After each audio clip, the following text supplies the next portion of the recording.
দেখো বন্ধুরা, আজকে কচুরলতি বানাবো। কচুরলতি আঁশগুলো ছাড়িয়ে নিয়েছি, খুব পরিষ্কার করে ধুয়ে নিয়েছি। সঙ্গে এই চিংড়ি মাছ, দেখো আছে।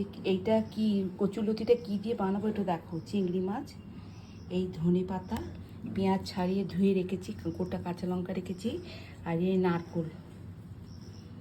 দেখুন কি কি লাগবে। এই কুমড়ো ফুল, কাঁচা লঙ্কা বাটা, এটা হচ্ছে আদা বাটা, আর এটা হচ্ছে রাঁধুনি আর তেজপাতা। এগুলো দিয়ে আজকে রান্না করব।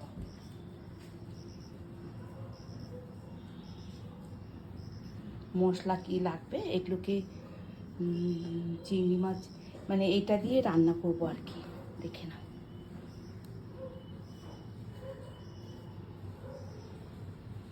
তুলে ধরলাম, আমি দেখাবো রেসিপিটা।